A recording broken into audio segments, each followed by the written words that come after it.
Good evening students. आज हम लोग mathematics class 10th all boards के लिए क्वाड्रेटिक इक्वेशन सीखेंगे।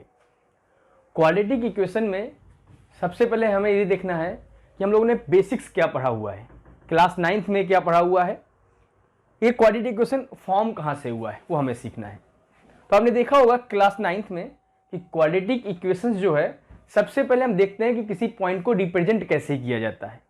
नॉर्मली हमने रियल नंबर की बात करते हैं या रियल लाइन की बात करते हैं तो वहां पर तो हमने रियल नंबर को रिप्रेजेंट करना सीख लिया था। जैसे अगर मैं बोलूं कि एक एक्सिस है, इस एक्सिस में अगर मैं बोलूं मुझे नंबर रिप्रेजेंट करना है कि हमारे पास 0 कहां पर है, 1 कहां पर है, 2 कहां पर है, इसके अगर लेफ्ट पे जाएंगे तो -1 कहां पर है, -2 कहां पर है, -3 कहां पर है। तो ये जो रिप्रेजेंटेशन है इसे बोला जाता है रियल नंबर या नेचुरल नंबर रिप्रेजेंटेशन, क्योंकि इस लाइन को जो बोला जाता है वो बोलते हैं रियल लाइन। क्या बोलते हैं इसको? Real line. तो रियल लाइन में जो नंबर रिप्रेजेंट किया उसे रियल नंबर रिप्रेजेंटेशन बोल दिया। वैसे ही अगर हम किसी प्लेन में अगर किसी पॉइंट को रिप्रेजेंट करना हो तो उस प्लेन के रिप्रेजेंटेशन को हम बोलते हैं क्वाड्रेटिक पॉइंट्स। क्यों? क्योंकि वो एक किसी पर्टिकुलर एक्सिस में नहीं है, वो किसी एक प्लेन में है, और प्लेन का मतलब हो गया कम से कम 2 एक्सिस के बीच में पॉइंट। जैसे अगर मैं बोलूं कि अगर मुझे रिप्रेजेंट करना है कोई पॉइंट 2,3, तो 2,3 का मतलब हो गया कि एक जो पॉइंट है वो x एक्सिस में है और दूसरा जो पॉइंट है वो y एक्सिस में है। तो अब इस पॉइंट को रिप्रेजेंट कैसे करेंगे? अगर मैं एक्सिस बनाऊं तो इसको एक रियल एक्सिस जो होती है उसको x से डिनोट किया जाता है, इसको एब्सिसा बोला जाता है, ठीक है। और एक जो होता है वो y एक्सिस पे होता है। अब इसमें अगर मुझे कोई पॉइंट रिप्रेजेंट करना है, मान लो 2,3, तो 2,3 पॉइंट कैसे रिप्रेजेंट करेंगे? तो जो पहला पॉइंट है वो किसका है? वो x का है। तो आप देखिएगा कि अगर मैं इस पॉइंट को 0 बोलता हूं और ,0, इसका मतलब है कि इस पॉइंट पे x भी 0 है और y भी 0 है। अब जैसे मैं x की डायरेक्शन पे जाऊं तो ये पॉइंट जो हो जाएगा वो x में 1 पॉइंट पे है, ये x के 2 पॉइंट पे है। सेम तरीके से अगर मैं y पे जाऊं, सपोज ये y पे 1 है और ये y पे 2 है। अब मुझे पॉइंट पे पहुंचना कहां पर है? 2,3 पे पहुंचना है। 2,3 का मतलब हो गया कि हमारे पास x पे 2 वैल्यू काउंट करना है, 2 यूनिट काउंट करना है, y पे 3 यूनिट काउंट करना है। देखिए x पे 2 कहां पहुंचे? यहां पर पहुंचे, तो इसको डॉटेड लाइन से हम दिखाएंगे यहां पर एज एक्सिस पे। y पे 3 पहुंचना है तो y पे 3 हम कहां जाएंगे? ऐसे डॉटेड लाइन से दिखाएंगे, और जिस भी पॉइंट पे ये कट करेगा वही पॉइंट हो जाएगा हमारा 2,3। क्यों? क्योंकि x में ये 2 डिजिट काउंट किया और y में 3 डिजिट काउंट किया। सो ये पॉइंट है और इसी पॉइंट का रिप्रेजेंटेशन हम लोग देखते हैं क्वाड्रेटिक इक्वेशन में। अब हम चलते हैं क्वाड्रेटिक इक्वेशन की डिफिनीशन पे। ये क्वाड्रेटिक इक्वेशन आया कहां से? जैसे आपको मालूम है कि आपने चैप्टर 2 में पढ़ा है पॉलिनोमियल। चैप्टर 2 में पढ़ा होगा पॉलिनोमियल आपने। बेसिकली पॉलिनोमियल होता क्या है? पॉलिनोमियल 1 डिग्री का भी हो सकता है, 2 डिग्री का भी हो सकता है, 3 डिग्री का भी हो सकता है।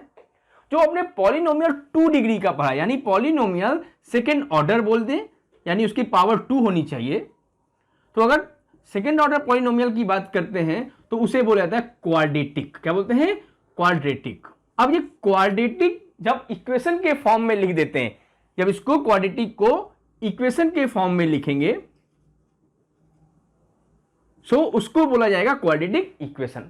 कैसे? अब देखना, पॉलिनोमियल सेकेंड ऑर्डर को हमने कैसे रिप्रेजेंट किया था? हमने रिप्रेजेंट किया था ax² + bx + c। ये हमारा कैसा है? ये एक पॉलिनोमियल है जिसमें वेरिएबल कितने हैं? एक वेरिएबल है, सिंगल वेरिएबल। कौन सा है? x। x क्या है? एक वेरिएबल है। तो ये सिंगल वेरिएबल पॉलिनोमियल है और 2 डिग्री है, यानी इसके पावर 2 है, इसीलिए इसको बोला गया सेकेंड ऑर्डर पॉलिनोमियल। अब जो सेकेंड ऑर्डर पॉलिनोमियल है, अगर उसको हम पूरे को 0 पुट कर दें, कैसे? कि यहां पर अगर हम लिख दें ax² + bx + c = 0, तो अगर हम इस पूरे को जो क्वाड्रेटिक है हमारा, यानी क्वाड्रेटिक पॉलिनोमियल है, उसको 0 पुट कर देंगे तो ये बन जाता है इक्वेशन। ये बन गया आपका इक्वेशन। और इस इक्वेशन को जो कि सेकेंड डिग्री है तो इसीलिए इसको बोल दिया जाता है क्वाड्रेटिक इक्वेशन। तो ये पॉइंट समझ में आ गया होगा कि क्वाड्रेटिक इक्वेशन बेसिकली आया कहां से, वो पॉलिनोमियल से आया। जब सेकेंड डिग्री पॉलिनोमियल की बात करते हैं तो वहां पर पावर 2 होता है, तो उसमें जब पावर 2 हो और वेरिएबल सिंगल हो, यानी यहां पर x वेरिएबल है, तो उससे जो जीरो पुट करेंगे उसको तो बन जाएगा क्वाड्रेटिक इक्वेशन। अब देखना, इसको एक और तरीका है रिप्रेजेंट करने का कि अगर मैं बोलूं कि एक पॉलिनोमियल है मेरे पास, अब ये पॉलिनोमियल को रिप्रेजेंट करते हैं px से, और ये पॉलिनोमियल अगर सेकेंड डिग्री का है, सेकेंड डिग्री पॉलिनोमियल है, और इस सेकेंड डिग्री पॉलिनोमियल को अगर मैं जीरो पुट कर दूं, क्या पुट कर दूं, जीरो, तो जो इससे बनेगा उसी वो कैसा बनेगा, एक इक्वेशन के फॉर्म में बनेगा, और इसी इक्वेशन को क्या बोलेंगे, क्वाड्रेटिक इक्वेशन। तो ये स्टूडेंट समझ में आपको आ गया होगा कि बेसिकली क्वाड्रेटिक इक्वेशन है क्या। क्वाड्रेटिक इक्वेशन सेकेंड डिग्री अगर हम बात करें और वो पूरा का पूरा अगर जीरो पुट कर दिया जाएगा तो ये हमें एक क्वाड्रेटिक इक्वेशन फॉर्म होगा। अब हमें अगर क्वाड्रेटिक इक्वेशंस के पॉइंट को किसी प्लेन में दिखाना हो तो वो हो जाएगा क्वाड्रेटिक पॉइंट्स रिप्रेजेंटेशन। जैसे हमने यहां पर देखा कि 2,3 को हमने कैसे रिप्रेजेंट किया था। अब स्टूडेंट्स इसी पे बेस्ड हम लोग एक दो न्यूमेरिकल सॉल्व करेंगे, और अगर हम एक स्टेटमेंट लें और स्टेटमेंट को अगर हम उसको इक्वेशंस के फॉर्म में प्लॉट करें तो वो हमारा ये हो जाएगा representation of quadratic equation. Students देखिएगा क्वेश्चन में क्या कह रहा है, क्वेश्चन में कह रहा है कि represent the following situations mathematically, यानी जो ये सिचुएशन दिया हुआ है उसको हम लोग मैथमेटिकली कैसे रिप्रेजेंट करेंगे, और वो जो रिप्रेजेंटेशन है क्या हमारा क्वाड्रेटिक इक्वेशन फॉर्म होगा या नहीं होगा, वो हमें चेक करना है। तो सबसे पहले क्वेश्चंस पढ़ेंगे केयरफुली। बोला हुआ है कि John and Jeevanti together have 45 marbles, यानी दोनों मिलके 45 मार्बल्स हैं उनके पास। सो इसका मतलब है कि अगर हम जॉन और जीवंती के मार्बल्स को ऐड करें तो 45 होगा। तो इसमें से अगर हम एक का सपोज कर लें कि कितना है, तो हमने सपोज किया let John have x marbles. हमने अगर सपोज कर लिया कि जॉन के पास x है, तो आपको मालूम है कि टोटल 45 था, तो रिमेनिंग जिसके पास होंगे वो कौन है, जीवंती। तो इसका मतलब क्या हुआ, so Jeevanti have 45 minus x marbles, because x तो आपका जॉन के पास हो गया, तो रिमेनिंग किसके पास होंगे, जीवंती के पास। टोटल 45 था तो 45 माइनस x हो गया जीवंती के पास। अब क्वेश्चन में क्या कह रहा है कि both of them lost 5 marbles, यानी टूट गया, खराब हो गया, कहीं चला गया, यानी दोनों के पास जितने थे उसमें से 5 वेस्ट हो गया। तो अब कितने बचे जॉन के पास, so now remaining marbles with John. अब जॉन के साथ कितने बचे बेटा, तो आप देख लेंगे, पहले हमारे पास x थे, अब 5 वेस्ट हो गया तो कितना बचा, x माइनस 5। पहले जीवंती के पास 45 माइनस x थे, अब 5 वेस्ट हो गए तो कितने बचेंगे, सो रिमेनिंग मार्बल्स विद जीवंती। अब जीवंती के पास कितने बचे, पहले थे 45 माइनस x, अब उसमें से 5 वेस्ट हो गया, तो कितना बचा 45 माइनस x माइनस 5, तो टोटल क्या हो जाएगा 40 माइनस x।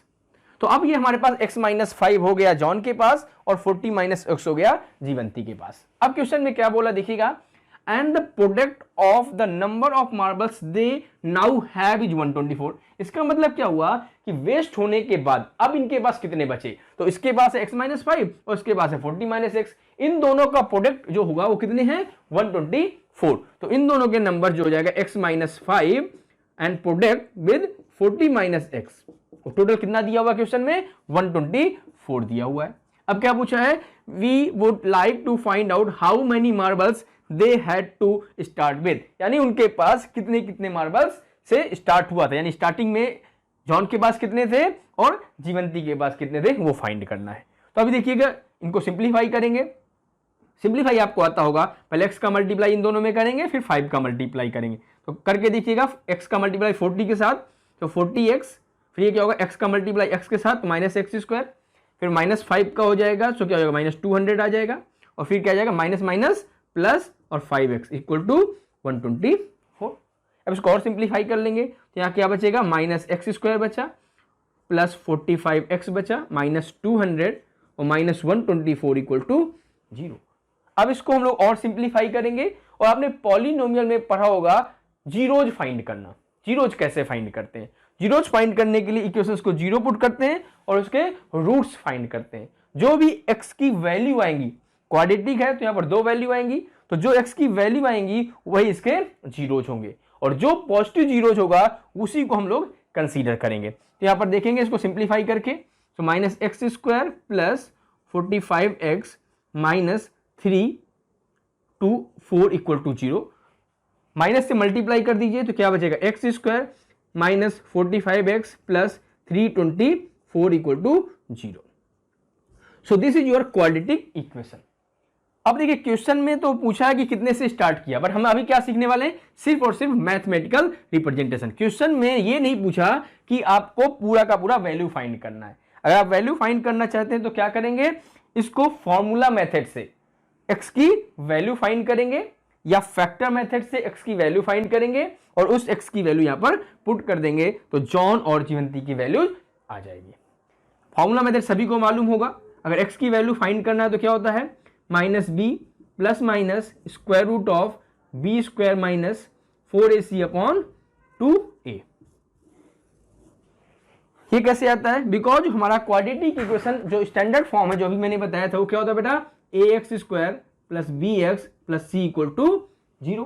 तो अब इससे कंपेयर कर सकते हैं। देखिए इस इक्वेशन को स्टैंडर्ड इक्वेशन से कंपेयर करिए, तो एक्स स्क्वायर के साथ कोफिशिएंट क्या है 1, तो यहां पर a का वैल्यू क्या आ जाएगा 1। फिर हम देखेंगे कि माइनस 45x है, यहां पर क्या है bx है, तो v का वैल्यू क्या आ जाएगा बेटा, यहां पर माइनस 45, और क्या बचा आपके पास 324 है और यहां c है, तो c का वैल्यू क्या आ जाएगा 324।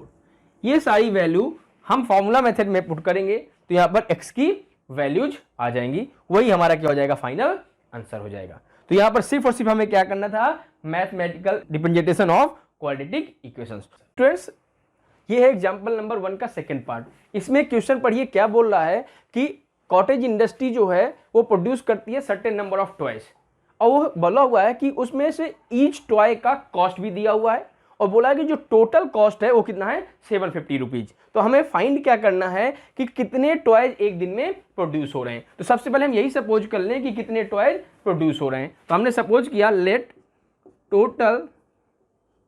Total number of toys produced in a day equal to x। हमने ये टॉय सपोज कर लिया। अब क्या है, टॉय का कॉस्ट दिया हुआ है। देखो टॉय का कॉस्ट कितना दिया हुआ है, the cost of toy found 55 minus the number of toys. तो क्या हो जाएगा, the cost of 1 toy equal to कितना होगा 55 माइनस x। कैसे आया ये, क्योंकि देखो क्वेश्चन में कि जो कॉस्ट है वो कितना है 55 minus the number of toys produced in a day. तो एक दिन में कितना प्रोड्यूस हो रहा था टॉयज x, और यहां पर कॉस्ट कितना हो गया 55 माइनस x क्वेश्चन में बोला है। अब बताया है कि जो टोटल कॉस्ट है प्रोडक्शन की वो कितना है 750 रुपीज। तो टोटल कॉस्ट कितना होगा कि कितने प्रोड्यूस हुए और एक का प्राइस ये है, तो टोटल का प्राइस मालूम चल जाएगा। So the total cost of produced toys in a day, एक दिन में कितने टॉयज प्रोड्यूस हुए उसका कॉस्ट मालूम चल जाएगा। तो वो कितना हो जाएगा x इंटू 55 माइनस एक्स।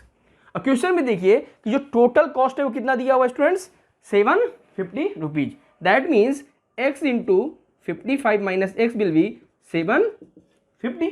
अब इसको सिंप्लीफाई कर लेंगे तो एक क्वाड्रेटिक इक्वेशन बन जाएगा। तो क्या बनेगा देखिए x इंटू 55, तो 55x minus X square equal to 750। Simplify करेंगे तो minus X square plus 55x, 750 को लेफ्ट साइड पे लेके आएंगे तो माइनस 750 इक्वल टू 0। अब माइनस से मल्टीप्लाई कर दें, जब माइनस से मल्टीप्लाई कर देंगे तो क्या आएगा X square minus 55x plus 750 equal to 0। So ये हमारा एक क्वाड्रेटिक इक्वेशन बन जाएगा।